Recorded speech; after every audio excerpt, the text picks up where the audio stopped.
சமுதாயம் சிறப்பாக வாழ தேவை தனிமனித ஒழுக்கமா சட்டத்தில் திருத்தமா? இதுவரைக்கும் பேசுறீங்கன்னா அதுதான் பேசுறீங்க. ஆமா, அதாவது இந்த தலைப்பையே எதிரணியில சரியா பார்க்க வந்துட்டாங்க போல. அப்படியா? சரி. அதாவது ஒரு தனி மனிதன் அப்படிங்கிறவன் ஒழுக்கமா வாழ்றதுக்கு, அதாவது அவன் சிறப்பா வாழ்றதுக்கு ஒழுக்கம் இருக்கலாம்.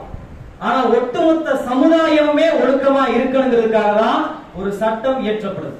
இதைத்தான் நம்ம தெரிஞ்சுக்கணும். அதைத்தான் அவரு தெளிவா புரியாம பேசிட்டு இருக்கீங்க. சட்டம் வேணும்னா அதே மாதிரி பாத்தீங்கன்னா நம்ம திருவள்ளுவர் ஒழுக்கம் உடைமை அருமையான ஒரு அதிகாரம் ஏற்றிருக்காரு. அதுல முதல் குறள் அடுத்த அம்மா பேச நினைக்கிறேன். ஒழுக்கம் விழுப்பம் தரலாம், ஒழுக்கம் உயிரிடம் ஓம்பப்படும் அப்படின்னு ஒரு அருமையான குறள். இந்த குறளை வச்சு பாத்தீங்கன்னா ஒழுக்கம் தான் உயர்ந்தது முடிவு பண்ணிடுவோம். ஆனா அதுலயே அந்த அதிகாரத்துல பாத்தீங்கன்னா இறுதியாக கடைசியான ஒரு குறள் இருக்கு. அதாவது உலகத்தோடு ஒட்ட ஒழுகல் பலகற்றும் கல்லார் அறிவில்லாதார் அப்படின்னு ஒரு அருமையான ஒரு குறள் இருக்கு. பத்தாவது குறளை படிக்காம விட்டாங்களோ? ஆமா, அந்த குறளை படிச்சோம்னா போதும். அதாவது என்னதான் ஒழுக்கமா இருந்தனாலும் கூட உலகத்தோட ஒட்டி ஒழுகி உலகம் எப்படி போதும் அப்படி போல அப்படின்னா நீ உண்மையான ஒரு மனிதனாக வாழணும். எல்லாருமே திருடனா போகணும்னு அப்படின்னு சொல்றீங்களா?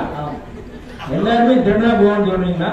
திருடனா போகணும்னு சொல்றீங்க. உலகம் எப்படி போகும்னா ஒரு சட்டத்தை மையமா வச்சுதான் போகுது. ஒரு சமுதாயம் எப்படி போகுதுன்னா ஒரு சட்டத்தை அடிப்படையாக கொண்டுதான் போகுது. அந்த சட்டத்தின் அடிப்படையாகத்தான் நாமளும் இயங்கணுங்கிறது தான் திருவள்ளுவர் அருமையா சொல்லிட்டு போயிருக்காரு.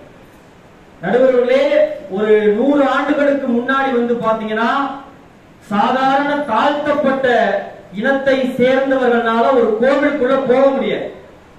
ஆனா இன்னைக்கு பாத்தீங்கன்னா எல்லாருனாலையும் அந்த கோவிலுக்குள்ள போய் ஒரு இறைவனை வணங்க முடியுது அப்படின்னா அதற்கு காரணம் சட்டத்தில் மேற்கொள்ளப்பட்ட திருத்தம். அன்னைக்கெல்லாம் பாத்தீங்கன்னா பெண்கள் கருவறைக்குள்ளே போக முடியாது. நம்ம என்னதான் எவ்வளவுதான் படிச்சிருந்தாலும் கூட, என்னதான் படித்தாலும் கூட 100 ஆண்டுகளுக்கு முன்னாடி இந்தியா சுதந்திரம் அடைவதற்கு முன்னாடி பாத்தீங்கன்னா போக முடியாது. ஆனா இன்னைக்கு பாத்தீங்கன்னா அனைத்து சாதியினரும் அற்றவராகலாம் அப்படிங்கிற திட்டத்தின் மூலமாக ஒரு பெண் இல்ல 3 பெண்கள் கருவறைக்குள் நுழைந்து இருக்கிறார் என்றால் அதற்கு காரணம் சட்டத்தில் மேற்கொள்ளப்பட்ட திருத்தங்கள் மட்டும்தான். இதை நாம பாத்தீங்கன்னா உண்மையிலே எடுத்துக்கணும். ஆமா, அப்ப இது மாதிரி 3 பெண்களும் நாளைக்கு 1000 ரூபாய்க்கு நினைக்கிறேன். ஆமா, அப்ப சட்டங்கள் திருத்தப்பட இன்னைக்கு இது போன்ற சமுதாயம் சிறப்பா வாழ முடியுமா?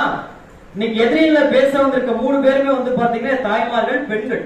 அவங்க நான் சொல்லி ஆசைப்படுறேன் என்ன அப்படின்னா 1989 வரைக்கும் பெண்களுக்கு சொத்துல உரிமை கிடையாது.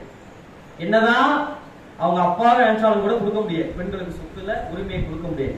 அதை முதல்ல அதை திருத்தி அமைத்து அனைத்து பெண்களுக்குமே, அதாவது ஆண்களுக்கு நிகராக சம சொத்துரிமையை வழங்க வேண்டும் என்று ஒரு சட்டம் இயற்றப்பட்டதுனாலதான் இன்னைக்கு பெண்களும் சொத்துல உரிமை பெற்று இருக்காங்க. சொத்து உரிமை வாங்கி அப்ப சட்டம் தான் கொடுத்துச்சு, தனிமனித ஒழுக்கமா கொடுத்துச்சு. சொத்தை வாங்கிட்டு சட்டம் தெரியுங்க பாத்துக்காங்க.